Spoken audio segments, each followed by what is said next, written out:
What are some tips for dismissive avoidance around self-soothing?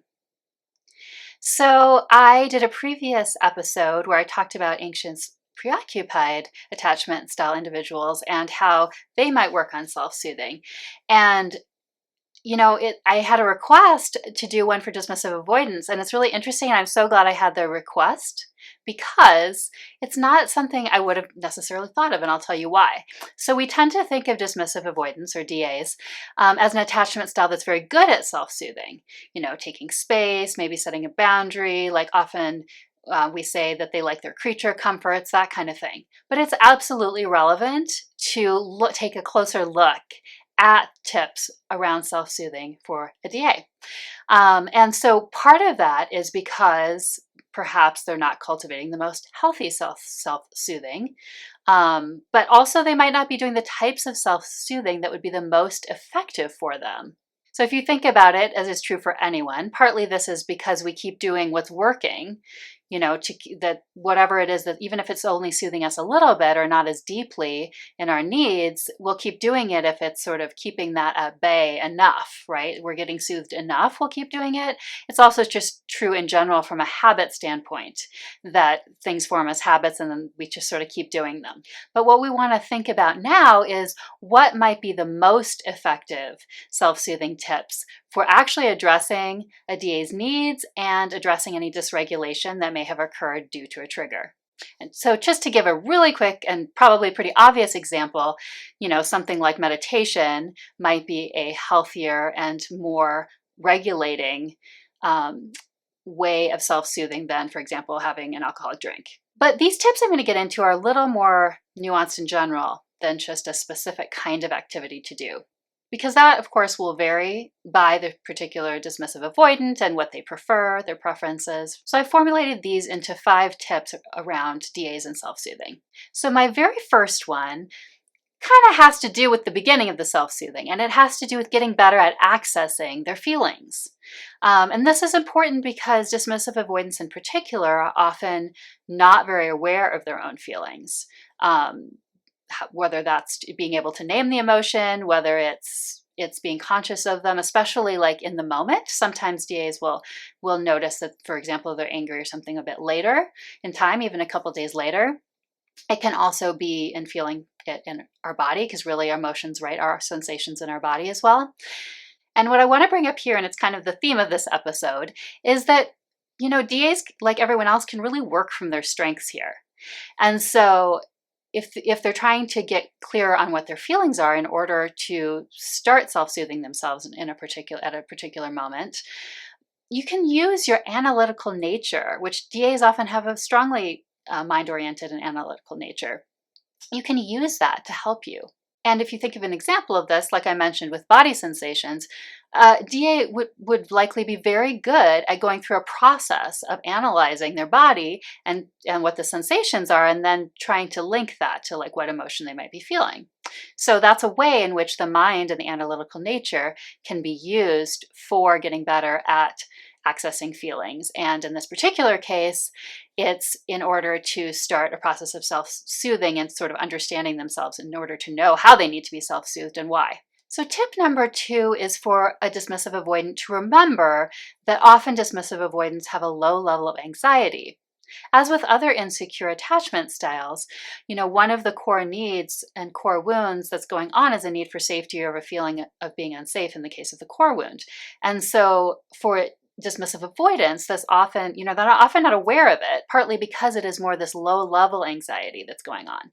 And so again, a DA could use their analytical nature to realize this might be true or to discover this about themselves.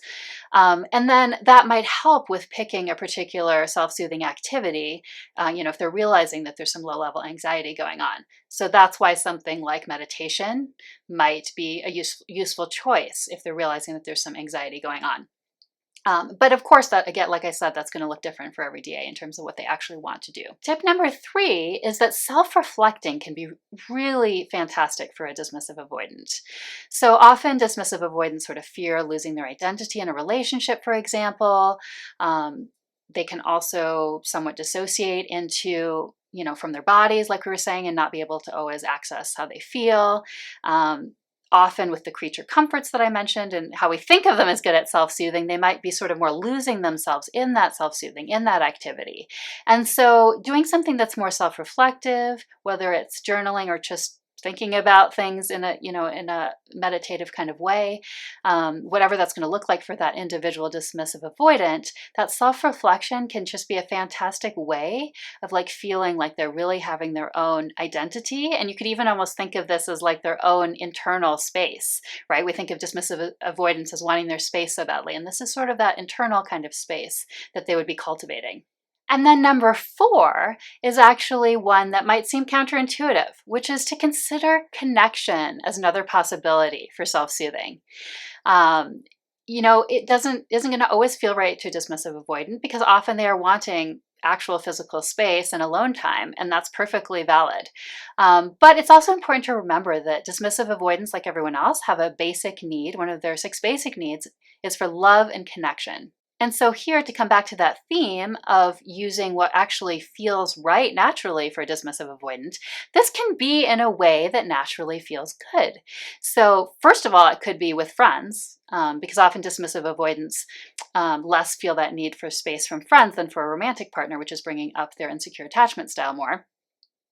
But even with a romantic partner, it can be in a way that might not look like how it does for a fearful avoidant or an anxious avoidant or even a secure person.